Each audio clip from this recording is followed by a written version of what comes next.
Bharatiya Janata party सांसद बृजभूषण शरण सिंह और पहलवानों के बीच जंग लगातार जारी है। यौन शोषण जैसे गंभीर आरोपों में घिरे बृजभूषण शरण सिंह के खिलाफ कार्रवाई हो रही है और इस बीच बृजभूषण ने ऐलान कर दिया है कि अयोध्या में होने वाली जन चेतना रैली अब स्थगित की जा रही है। बीजेपी सांसद ने सोशल मीडिया पर पोस्ट करके कहा है कि पुलिस जांच के चलते इस रैली को फिलहाल के लिए स्थगित किया जा रहा है। आपको बताते चलें कि बृजभूषण शरण सिंह ने घोषणा की थी कि 5 जून को एक रैली होगी।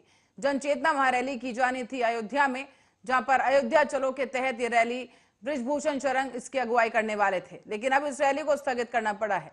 कहा गया कि पुलिस जांच चल रही है और सुप्रीम कोर्ट के गंभीर निर्देशों को सम्मान करते हुए निर्णय लिया गया है। गौरतलब है कि भारतीय जनता पार्टी सांसद बृजभूषण शरण सिंह ने 5 जून को अयोध्या में जन चेतना महारैली का ऐलान किया था।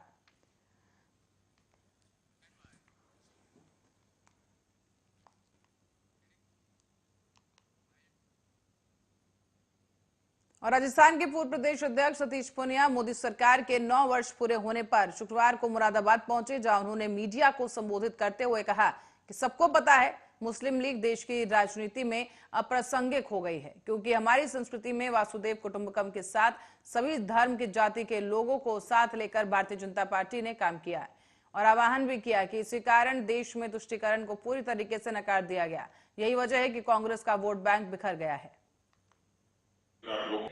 देखिए, सबको पता है कि मुस्लिम लीग इस समय देश की राजनीति में अप्रासंगिक हो गई, क्योंकि हमारी परंपरा वसुधैव कुटुंबकम की और सर्वधर्म समभाव की, सर्वपंथ समभाव की है। भारतीय जनता पार्टी ने सभी वर्गों को साथ लेकर इस देश में बुनियादी बदलाव के लिए आह्वान भी किया और काम भी किया, और इसलिए इस देश ने तुष्टीकरण को, अपीजमेंट को पूरे तरीके से नकार दिया। यही कारण है कि कांग्रेस का वोट बैंक बिखरा और कांग्रेस आज कश्मीर से कन्याकुमारी और कच्छ से कामरूप तक हाशिए पे चल गई, खत्म हो गई। तो जब कश्मीर कांग्रेस जैसी पार्टी का आश्रय हो सकता है, तो मुस्लिम लीग जैसी पार्टियां किसी का आइकन नहीं हो सकती। मुझे लगता है कि राहुल गांधी जी की राजनीतिक जो क्षमता है सोचने की, उसका अभाव है कि यदि वो मुस्लिम लीग की तारीफ करते हैं और उसमें कोई भविष्य देखते हैं, तो ये बड़ा हास्यास्पद सा है। देखिए, गाजियाबाद में तीसरे दिन भी लगातार जीडीए की कार्रवाई जारी रही है। आपको ये बता दें कि लोनी क्षेत्र में बसाई जा रही कृषि भूमि पर अवैध कॉलोनियों पर जीडीए का पीला पंजा चला है। लोनी के ट्रोनिका सिटी क्षेत्र में अवैध रूप से बसाई जा रही कॉलोनियों का ध्वस्तीकरण किया गया और तीसरे दिन भी कार्रवाई जारी रही। कृषि भूमि पर बसाई जा रही ये बस्तियां वहां से हटा दी गई हैं। साथ ही आपको बता दें कि अवैध कॉलोनियों को जीडीए ने बुलडोजर से ध्वस्त कर दिया है। ये भी आपको बताते चलें कि कॉलोनाइजर के द्वारा कृषि भूमि पर अवैध प्लॉटिंग कर जनता को चूना लगाने का काम किया जा रहा था। इसी की शिकायत पर जीडीए ने कार्रवाई की है और आपको बताते चलें कि जीडीए के अधिकारियों ने मौके पर पहुंचकर अवैध रूप से पनप रही कॉलोनियों को ध्वस्त किया।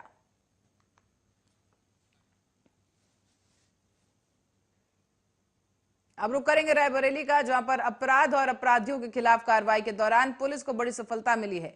पुलिस अधीक्षक आलोक प्रियदर्शी ने खुलासा करते हुए बताया है कि बंद पड़े मकान की चोरी के दौरान अपराधियों को गिरफ्तार किया गया है। दरअसल आपको बता दें कि बंद पड़े मकानों में चोरों के द्वारा जो है दिन में रेकी कर चोरी की घटनाओं को अंजाम दिया जाता था। और बताया जा रहा है कि बीते दिनों हनुमंतपुरम में दिन दहाड़े एक मकान में चोरी की घटना को अंजाम दिया गया। जगदीशपुरम में भी एक बंद पड़े मकान को निशाना बनाया गया, जहां पर चोरी की घटना को अंजाम दिया गया। इन लोगों को सोने, चांदी और जेवरात के साथ साथ कैश भी इनसे बरामद कर लिया गया है। और कल देर शाम को चोरों के द्वारा किसी नई घटना को अंजाम देने की यहां पर साजिश रची जा रही थी, लेकिन मुखबिर की सूचना पर पुलिस ने कार्रवाई करते हुए इन बदमाशों को पकड़ लिया है। देखिए, आज कोतवाली पुलिस और एसओजी टीम के ज्वाइंट ऑपरेशन में और क्षेत्राधिकारी नगर और एडिशनल एसपी रायबरेली के पर्यवेक्षण में ये 2 शातिर अभियुक्तों को गिरफ्तार करने में पुलिस ने सफलता प्राप्त की है। ये दोनों अभियुक्त लखनऊ के रहने वाले हैं, एक मड़ियाव थाना क्षेत्र का और एक अलीगंज थाना क्षेत्र का। और इनका कार्यप्रणाली इनकी ये है कि वो किसी भी आसपास के जनपद में जाकर के वहाँ कमरा लेकर के रुकते हैं और फिर दिन में रेकी करते हैं, बंद घरों को निशाना बनाते हैं रात में, और वहाँ से सिर्फ कैश और ज्वेलरी ले करके ये अपने पास रख लेते हैं। और एक आध हफ्ते में इनके द्वारा कई घटनाएं की जाती हैं और कुछ दिनों के बाद फिर वो यहाँ से रफू चक्कर हो जाते हैं। यहाँ भी रेकी करके उनके द्वारा 2 घरों को निशाना बनाया गया और 1-2 घरों में अटेम्प्ट किया गया। 2 घरों की चोरी का पूरा माल पुलिस ने बरामद किया है। दोनों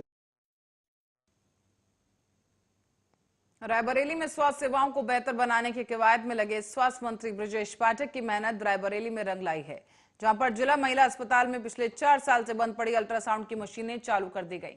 लंबे समय तक रेडियोलॉजिस्ट न होने की वजह से अल्ट्रासाउंड की ये मशीनें धूल फांक रही थी। इसी को लेकर स्वास्थ्य मंत्री से शिकायत की गई और नतीजे के तौर पर पीएमएस से रिटायर्ड डॉक्टर विष्णुकांत ओझा को संविदा के तौर पर तैनात किया गया है।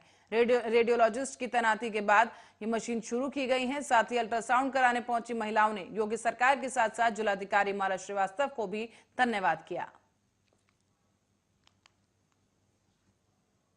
नहीं थे यहाँ पे, तो सरकार ने हमको चुन के यहाँ भेजा है यही पेशेंट देखने के लिए। क्या स्थिति है, क्या कह रही है महिलाएं? बहुत कितना भीड़ है और बहुत ज़रूरत है यहाँ पे, और सभी पेशेंटों का फ़ायदा हो। यहाँ पे बहुत गरीब पेशेंट आते हैं सरकारी अस्पतालों में, सबका फ़ायदा हो। यहाँ पे बहुत भीड़ है, बहुत भीड़ होती है यहाँ पे। बहुत अच्छा हुआ जो शुरू हुआ है यहाँ पे, क्योंकि इतने टाइम से हम लोग बाहर करवा रहे थे और पैसे 800 रुपये देते थे बाहर, वो भी टाइम पे होता नहीं था। 2-2, 3-3 घंटे वेट करना पड़ता था। 2 बजे बुलाए 4 बजे जाना पड़ता था। यहाँ पे है थोड़ा लाइन लगनी पड़ती है, मगर ठीक है, होता है, अच्छा भी होता है और सारा अच्छे से करते हैं, तो इसलिए बहुत अच्छा है यहाँ पे। किसी को कुछ कहना चाहेंगे इस सुविधा? हाँ, जिलाधिकारी के लिए बहुत अच्छा कि फिर से ये शुरू करा। 5 साल बाद इन्होंने फिर से शुरू किया, बहुत अच्छा किया इन्होंने। और ये जो है हम लोगों के लिए बहुत अच्छा है कि हमको फिर अल्ट्रासाउंड आज करवाने आए फर्स्ट टाइम यहाँ पे, क्योंकि बिल्कुल ये मेरा 5 साल का बेटा है। जब हम पहले कराते थे फ्री में होता था, अब ये मेरा 2 साल का बेटा हुआ है। बहुत सारी दिक्कतें होती हैं, मतलब पैसे पड़ते हैं हर चीज़, और जो सरकारी ये सुविधा हर चीज़ फ्री देती है। ये बहुत अच्छा हुआ कि अल्ट्रासाउंड जो हो रहा है बहुत अच्छा हुआ है। हर महिलाओं के लिए, मतलब हम लोग के लिए ये होता है कि जो पैसे वेस्ट होते बाहर, यहाँ पे वो फ्री होता है। ये आपने बताया कि इसके टाइम पे फ्री आपका। हाँ बिल्कुल। तो उसके टाइम पे क्या हो रहा था? उसके टाइम पे कुछ कोरोना टाइम में, और ये बंद था, 5 साल से बंद था। जब से हम ये करवा रहे हैं, 5 साल का मेरा बेटा हुआ है, 5 साल बाद ये अल्ट्रासाउंड स्टार्ट हुआ है। क्या कहना चाहेंगे? किसी को धन्यवाद देना चाहेंगे? बिल्कुल। ये जो हॉस्पिटल में सरकारी जो हर चीज़ सुविधा दे रहे हैं, ये बहुत अच्छा है। सरकार जो फ्री कर रहा है उसके लिए बहुत हम धन्यवाद कर रहे हैं कि जो महिलाओं को सुविधा दे रहा है। और उत्तर प्रदेश के बिजनौर में एक अज्ञात युवती ने नहर में छलांग लगा दी है। स्थानीय लोगों के मुताबिक मोबाइल पर फोन पर बात करते समय युवती नहर में कूद गई। हालांकि जब तक कोई कुछ समझ पाता, युवती नहर में कूद चुकी थी, जिसके बाद तत्काल प्रभाव से स्थानीय लोगों ने पुलिस को सूचित किया। मौके पर पुलिस पहुंची और गोताखोरों की मदद से युवती की तलाश की गई।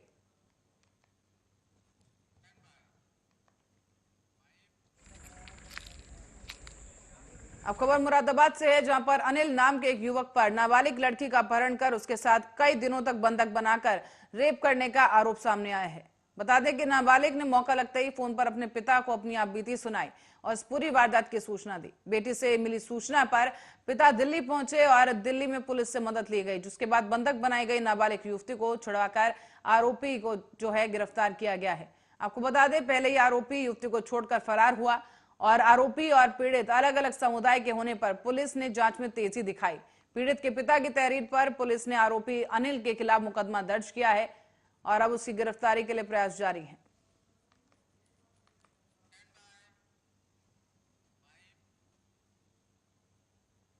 और प्रयागराज से खबर है, जहां जिले के औद्योगिक थाना परिसर में शॉर्ट सर्किट से आग लग गई है। आग लगने की वजह से थाना परिसर के बाहर खड़ी आधा दर्जन से अधिक गाड़ियां जलकर राख हो गईं। साथ ही आपको ये बता दें कि एसीपी करछना अजीत सिंह चौहान के साथ पुलिस टीम और फायर ब्रिगेड की टीम घटनास्थल पर पहुंची है। आग पर काबू पाया गया है। घंटों मशक्कत के बाद आग पर काबू पाया जा सका, जबकि बताया जा रहा है कि सुबह हाईटेंशन तार की शॉर्ट सर्किट की वजह से ये आग लगी। जानकारी के बाद फायर ब्रिगेड की टीम मौके पर पहुंची है और साथ ही तस्वीरों में आपको हम दिखाते चलें कि क्या मंजर वहां पर रहा। लोगों में अफरा तफरी मच गई। आग की सूचना मिलते ही फायर ब्रिगेड की टीम भी तत्काल प्रभाव से मौके पर पहुंची और घंटों मशक्कत के बाद आग पर काबू पा लिया गया है।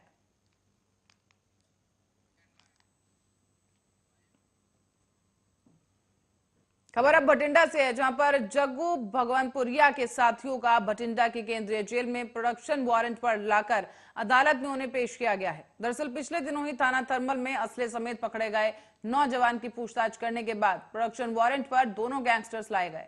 यहाँ पर आपको ये भी बता दें, जग्गू भगवानपुरिया, जिसे 10 दिन की पुलिस रिमांड पर भेज दिया गया है, उसे जालंधर से प्रोडक्शन वारंट पर लाया गया था। साथ ही हाल ही में अवैध हथियारों के साथ पकड़े गए आरोपियों को कोर्ट में पेश किया गया। दरअसल शुक्रवार को खरड़ पुलिस ने एक कार से अवैध हथियारों के साथ नाकाबंदी कर उसे कार को जब्त किया और कार से 11 अवैध हथियार बरामद करने के बाद पुलिस ने आरोपियों को भी मौके से गिरफ्तार कर लिया, जिनसे पहचान जो है उनकी की गई है लुधियाना के दोराहा के रहने वाले मनप्रीत सिंह उर्फ भीमा के रूप में। साथ ही पुलिस पूछताछ में आरोपियों ने गैंगस्टर जग्गू भगवानपुरिया का नाम भी लिया। एक लड़का पिछले 4 साल तो जेल च है, दूजा 6.5 साल तो। साड़ी मानयोग अदालत ਨੂੰ ਇਹੀ ਰਿਕੁਐਸਟ ਹੈ ਕਿ ਜਿਹੜੇ ਬੰਦੇ 4 ਸਾਲ ਤੇ 6.5 ਸਾਲ ਤੋਂ ਕਸਟਡੀ 'ਚ ਨੇ ਉਹਨਾਂ ਦੇ ਖਿਲਾਫ ਦੂਜੇ ਕੇਸ 'ਚ ਐਵੀਡੈਂਸ ਕੀ ਹੈ। ਕੋਈ ਇਹਨਾਂ ਕੋਲ ਐਵੀਡੈਂਸ ਨਹੀਂ, ਇੱਕ ਲਕੂਨਾ ਫਿਲ ਕਰ ਰਹੇ ਨੇ ਜਿਹੜੀਆਂ ਐਫਆਈਆਰ ਪੈਂਡਿੰਗ ਪਈਆਂ ਨੇ ਜਾਂ ਜਿਨ੍ਹਾਂ ਦੇ ਵਿੱਚ ਵੇਖਿਆ ਕਿ ਇੱਥੇ ਆਪਾਂ ਉਹ ਨਾਂ ਉਹਨਾਂ ਦੇ ਫਿਲ ਅਪ ਕਰਨੇ ਨੇ, ਉਹੀ ਹੈ। ਜਿਹੜੇ ਬੰਦੇ ਆਲਰੇਡੀ ਕਸਟਡੀ 'ਚ ਨੇ, ਤੁਸੀਂ ਕਹਿੰਦੇ ਹੋ ਕਸਟਡੀ 'ਚ ਬੈਠੇ ਹੋ ਸਾਜ਼ਿਸ਼ ਕਰਦੇ ਨੇ, ਤੇ ਸਾਜ਼ਿਸ਼ ਜੇਲ੍ਹ ਕਿਹਨਾਂ ਦੀ ਹੈ? ਤੁਹਾਡੀ ਹੈ। ਜੇਲ੍ਹ 'ਚੋਂ ਗੱਲ ਬਾਹਰ ਕਿੱਥੋਂ ਜਾਂਦੀ? ਤੁਹਾਡੇ ਬੰਦੇ ਲੈ ਕੇ ਜਾਂਦੇ ਨੇ। सो ये बिल्कुल इन्होंने जो मेरे देखने फाल्स इंप्लीकेट किया इस केस के अंदर, कोई अजि रिकवरी नहीं इन्हों तो, कोई अजि इन्हों की गल नहीं हुई।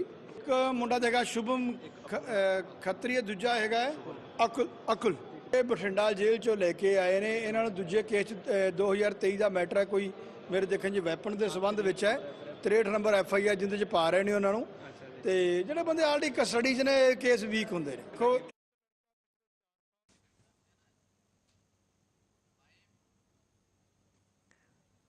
और पटियाला में शिवसेना हिंदुस्तान की तरफ से लीगल सेल बनाया गया है। एक प्रेस वार्ता करते हुए शिवसेना हिंदुस्तान के द्वारा राष्ट्रीय प्रमुख पवन गुप्ता ने पत्रकारों को जानकारी दी। बताया गया है कि किसी भी सनातनी के साथ या किसी भी गरीब के साथ अगर कोई कानूनी दिक्कत आती है तो उसके लिए बिना धर्म जाति भेदभाव के शिवसेना हिंदुस्तान की लीगल कमेटी मुफ्त में उसे कानूनी सहायता प्रदान करेगी। साथ ही ये भी बताया गया कि जल्दी ही शिवसेना हिंदुस्तान के महिला विंग की एक टीम जंतर मंतर पर जाकर उनसे बातचीत करेगी और पहलवानों को हर किसी संभव मदद और समर्थन का भी आश्वासन दिया जाएगा। इस बीच आपको ये बता दें कि जो ये सेना है, इसकी तरफ से लीगल सेल का आज उद्घाटन किया गया है। ਅੱਜ शिवसेना हिंदुस्तान ਦਾ ਜਿਹੜਾ ਲੀਗਲ ਸੈੱਲ ਹੈ ਪੰਜਾਬ ਦੇ ਉਹਦੇ ਪ੍ਰਧਾਨ ਐਡਵੋਕੇਟ ਸ੍ਰੀ ਪੰਕਜ ਗੌਰ ਜੀ, ਉਹਨਾਂ ਦੀ ਰਹਿਨੁਮਾਈ ਦੇ ਵਿੱਚ ਇਹ ਮੀਟਿੰਗ ਹੋ ਰਹੀ ਹੈ। ਇਹਦੇ ਵਿੱਚ ਜਿਹੜੇ ਪਟਿਆਲਾ ਜ਼ਿਲ੍ਹੇ ਨਾਲ ਸੰਬੰਧਿਤ ਵਕੀਲ ਸਾਹਿਬਾਨ ਸੀਗੇ, ਉਹਨਾਂ ਦੀਆਂ ਅੱਜ ਸਾਡੇ ਲੀਗਲ ਸੈੱਲ ਦੇ ਵਿੱਚ ਕੁਝ ਨਿਯੁਕਤੀਆਂ ਕੀਤੀਆਂ ਗਈਆਂ, ਜਿਸ 'ਚ ਐਡਵੋਕੇਟ ਸ੍ਰੀ ਕਮਲ ਨਾਗਪਾਲ ਜੀ ਜ਼ਿਲ੍ਹਾ ਪਹਿਲਾਂ ਕੀ ਸੀਗੇ ਜ਼ਿਲ੍ਹਾ ਉਪ ਪ੍ਰਧਾਨ ਸੀ, ਉਹਨਾਂ ਨੂੰ ਜ਼ਿਲ੍ਹਾ ਚੇਅਰਮੈਨ ਪਟਿਆਲਾ ਬਣਾਇਆ ਗਿਆ। ਇਸੇ ਤਰ੍ਹਾਂ ਕੁਝ ਹੋਰ ਨਿਯੁਕਤੀਆਂ ਵੀ ਕੀਤੀਆਂ ਗਈਆਂ। ਪਵਨ ਕੁਮਾਰ ਨੂੰ ਜ਼ਿਲ੍ਹਾ ਪ੍ਰਧਾਨ, ਸ੍ਰੀ ਪਵਨ ਕੁਮਾਰ ਜੀ ਜਿਹੜੇ ਜ਼ਿਲ੍ਹੇ ਦੇ ਜ਼ਿਲ੍ਹਾ ਪ੍ਰਧਾਨ ਲਾਇਆ ਗਿਆ ਉਹਨਾਂ ਨੂੰ। ਰੌਣੀ ਪੰਕਜ ਜੀ ਜਿਹੜੇ ਵਕੀਲ ਸਾਹਿਬ ਨੇ ਉਹਨਾਂ ਨੂੰ ਜ਼ਿਲ੍ਹੇ ਦਾ ਸੈਕਟਰੀ ਲਗਾਇਆ ਗਿਆ। ਇਸ ਤਰ੍ਹਾਂ ਸਾਡੇ ਰਜਿੰਦਰਪਾਲ ਆਨੰਦ ਜਿਹੜੇ ਰਿਟਾਇਰਡ DSP ਪੰਜਾਬ ਪੁਲਿਸ ਨੇ, शिवसेना हिंदुस्तान ਦੇ ਸੀਨੀਅਰ ਵਾਈਸ ਪ੍ਰੈਜ਼ੀਡੈਂਟ ਨੇ, ਉਹ ਨਾਲ ਵਕੀਲ ਵੀ ਨੇ, ਤੇ ਉਹਨਾਂ ਨੂੰ ਲੀਗਲ ਸੈੱਲ ਪੰਜਾਬ ਦਾ ਸਪੋਕਸ ਪਰਸਨ ਨਿਯੁਕਤ ਕੀਤਾ ਗਿਆ ਵੀ ਲੀਗਲ ਮਾਮਲੇ 'ਚ ਜਿਹੜੀ ਵੀ ਬਰੀਫਿੰਗ ਹੋਏਗੀ ਉਹ ਸਾਡੇ ਸੀਨੀਅਰ ਪ੍ਰਧਾਨ ਜਿਹੜੇ ਨੇ ਔਰ ਨਾਲ ਅੱਜ ਤੋਂ ਜਿਹੜਾ ਹਿੰਦੁਸਤਾਨ ਅਧਿਵਕਤਾ ਸੈਨਾ ਹੈ ਉਹਦੇ ਪੰਜਾਬ ਦੇ ਸਪੋਕਸ पर्सन भी होंगे। और 1 जून से 7 जून तक मनाए जाने वाले घलूघारा दिवस को लेकर भटिंडा पुलिस के द्वारा सख्त सुरक्षा प्रबंध किए गए हैं। इसी दौरान किसी भी घटना को रोकने के लिए आज SP और DSP की अगुवाई में फ्लैग मार्च निकाला गया है। ये फ्लैग मार्च भटिंडा की पुलिस लाइन से शुरू होकर शहर के अलग अलग बाजारों से होता हुआ फायर ब्रिगेड चौक पर पहुंचा।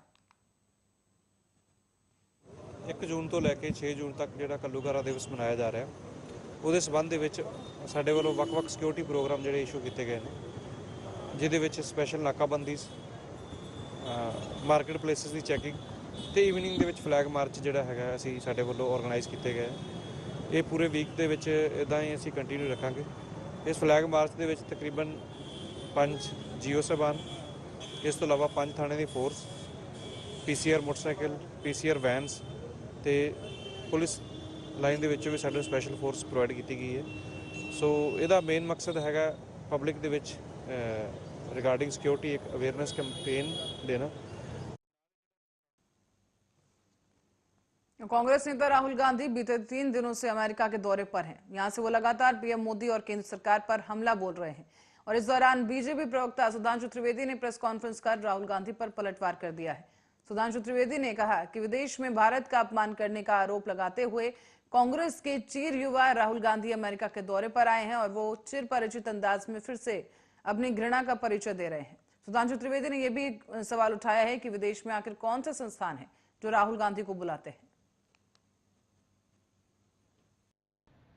देखिए, जब न्यायालय से पवन खेड़ा जी को राहत मिल जाती है तो जयराम रमेश जी क्या ट्वीट करते हैं कि असत्य की विजय है। राहुल गांधी जी को राहत नहीं मिलती है तो लोकतंत्र खतरे में है। अभी सर्वोच्च न्यायालय के 2 निर्णय आए पिछले हफ्ते, जिसमें कांग्रेस पार्टी का यह दावा था कि वो उनके पक्ष में रहे तो न्यायालय ठीक है, राहुल गांधी जी पे सजा हो जाए तो न्यायालय खराब है। अगर आप चुनाव जीत जाते हैं तो लोकतंत्र खतरे में नहीं है। आप कर्नाटक जीत गए तो चुनाव आयोग भी सही है, ईवीएम भी सही है। आप उत्तर प्रदेश और गुजरात बैडली हार गए तो चुनाव आयोग पर भी प्रश्न चिन्ह है। और इस पे तो मैं सिर्फ उनसे कहना चाहूंगा कि बेहतर होगा कि वो उस पुराने दोहे को याद करें कि बुरा जो देखन मैं चला, बुरा न मिलिया कोई, जो दिल खोजूं आपना मुझसे बुरा न कोई। न्यूयॉर्क में एक आयोजन का होने जा रहा है राहुल गांधी के कार्यक्रम का। उसमें तमाम ऐसे संगठन और लोग जुड़े हुए हैं जो भारत विरोधी लॉबी के हों और पाकिस्तान के आतंकी संगठनों से सीधा उनका संबंध है। जैसे मस्जिद अल वली का है, दारुल इस्लाह का है, तजीम अंसारी, ऐसे लोग उसके व्यवस्थापक हैं। देखिए, एक प्रश्न तो मन में स्वतः उत्पन्न होता है कि श्री राहुल गांधी जी इवन कांग्रेस की सरकार के समय में भी भारत में ना तो थिंक टैंक्स के द्वारा बुलाए जाते थे, ना बड़ी यूनिवर्सिटीज के द्वारा बुलाए जाते थे। ये विदेश में ही उनको कैसे बुलाया जाता है, यह प्रश्न मैं दर्शकों के और देश की जनता के विवेक पे छोड़ता हूं। ये बात बहुत साफ समझ में आती है, यदि आपको अपना ज्ञान उद्भासित करने के लिए भारत के संस्थान नहीं बुलाते, और हमारी सरकार छोड़िए, जब आपकी सरकार थी तब भी नहीं बुलाते थे, तब भी आपको कभी नहीं दिखेगा कि वो किसी भी प्रकार का जाकर विचार व्यक्त करते हैं। फिर ये विदेश में कौन से संस्थान हैं, उनको कौन से लोग प्रायोजित करते हैं, और फिर ये कौन सी नियोजित भाषा का आप प्रयोग करते हैं, मेरे विचार से देश इस बात को समझता है। और जहां तक आपने चाइना की बात कही तो मैं कहना चाहूंगा कांग्रेस के लोगों से, मान्यवर, इतना तो जो लिखा है सामने समझिए। गलवान में हमारे 20 सैनिक बलिदान हुए बगैर एक भी गोली चले, हाथ की फाइट में। आप कभी कल्पना कर सकते हैं 20 लोगों की मृत्यु हो जाए हाथ गुत्थम गुत्था वाली फाइट में, और दूसरी तरफ से एक भी व्यक्ति घायल ना हो। जो दीवार पे लिखी इबारत की तरह साफ है, वो भी अगर उन्हें समझ में नहीं आए तो मुझे लगता है कि ये भारत की सबसे पुरानी पार्टी के तथाकथित सबसे युवा नेता के लिए की बुद्धि के ऊपर सबसे बड़ा प्रश्न चिन्ह है। और दूसरा, मैं एक और बात भी कहना चाहता हूं। आप तो वहां गए ना जिसको आप कहते थे so called defenders of democracy. Bar bar Congress party ये कहती है कि साहब ये विषय नहीं, मुद्दे की बात करो, अर्थव्यवस्था की बात। तो एक बार ये भी बोल देते कि जिस सिलिकॉन वैली में जाके आप बैठे, वहां सिलिकॉन वैली बैंक बैंकरप्ट हो चुका है पिछले दिनों में। अमेरिका में रेट ऑफ इन्फ्लेशन क्या है? पिछले 30-40 सालों में सबसे ज्यादा है, 5% के आसपास है। लेटेस्ट देखेंगे तो 4.95 है। भारत में अभी भी लास्ट रेट ऑफ इन्फ्लेशन 4.7 है, ग्रोथ रेट हमारी 7.2 है। ये भी बता देते कम से कम ईमानदारी से जो आप कहते हैं। और मैं ये भी बताना चाहता हूं, अमेरिका में स्थिति ये कि वहां भुगतान का संकट भी है, और नवंबर 2021, और शायद डेट है 21 नवंबर, आप लोग चेक कर सकते हैं जाके, व्हाइट हाउस की प्रेस रिलीज देख लीजिए, उन्होंने स्ट्रेटेजिक ऑयल रिजर्व खोले कीमतों को कम करने के लिए। उसके बावजूद मोदी जी के नेतृत्व में भारत वर्तमान परिस्थिति में सबसे बेहतरीन ढंग से चल रहा है। मेरे विचार से सबसे अधिक विदेश भ्रमण करने वाले नेता को यह तो भी बोलना चाहिए था कि भारत IMF के अनुसार और अभी लेटेस्ट ग्रोथ रेट के अनुसार सबसे बेहतर स्थिति में है। परंतु क्या कहा जाए, न अर्थव्यवस्था का ज्ञान है, न राजनीति का ज्ञान है, केवल दिल में भरा हुआ भाजपा और मोदी जी नहीं, भारतीय संस्कृति के प्रति एक अवमानना का स्थान है। इसीलिए जितनी भी बातें हम लोग पहले बताते हैं, या प्रधानमंत्री जी ने कहा कि भारत मदर ऑफ डेमोक्रेसी है, तो कभी ये भी बोला होता। कभी आप राहुल गांधी जी की किसी स्पीच में देखिए जिन्होंने उन्होंने कहा हो कि India is the mother of democracy. देखिए,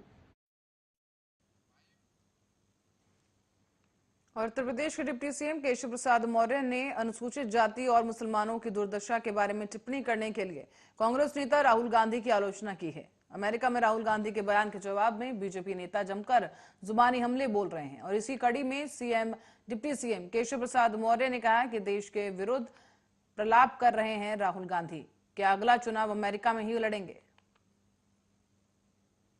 देखिए, मैं श्री राहुल गांधी जी का लगता है मानसिक संतुलन गड़बड़ा गया है। वह ऐसा बयान लगातार देने का काम कर रहे हैं अमेरिका में रह करके कि जैसे वो अमेरिका से चुनाव लड़ने वाले हैं। यह लोकतंत्र है, यह परिवार तंत्र नहीं है। प्रधानमंत्री की कुर्सी पर गांधी खानदान का जन्मसिद्ध अधिकार नहीं है। वह जनता के आशीर्वाद से फैसला होता है कि कौन देश का प्रधानमंत्री बनेगा। लेकिन आज का जो उनका बयान है, उन्होंने न्यायपालिका पर भी सवाल उठा दिया है, उन्होंने मीडिया पर भी सवाल उठा दिया है, संवैधानिक संस्थाओं पर भी सवाल उठा दिया है। कोई भारत माँ का सपूत भारत के बाहर जाकर के भारत के विरोध में एक शब्द नहीं बोल सकता है। और इनकी भाषा निश्चित तौर से देश विरोधी भाषा है। और कांग्रेस के जो बड़े बूढ़े हैं, अगर उनको लगता है कि उनका स्वास्थ्य ठीक नहीं है, तो दुनिया के किसी मंच पर खड़े होकर के इस प्रकार के भाषण देने, इस प्रकार की बयानबाजी करने से रोके, जिससे देश की बदनामी होती है। और जिस प्रकार से उनके बयान देख रहा हूं, मुझे तो एकदम आश्चर्य लगता है कि कैसे भारत के विरोध में जाकर के, भाजपा के विरोध में, भारत के प्रधानमंत्री के विरोध में वो विदेश में बोलते। उनको जो कुछ बोलना है, 2024 का चुनाव है सामने, आकर के भारत की जनता के बीच में बोले, भारत की धरती पर बोले, लोकतंत्र की ताकत यहाँ दिखावें। जाकर के दुनिया में देश को बदनाम करने का पाप कर रहे हैं, अपराध कर रहे हैं, उसके लिए उन्हें माफी मांगी। और इस खबर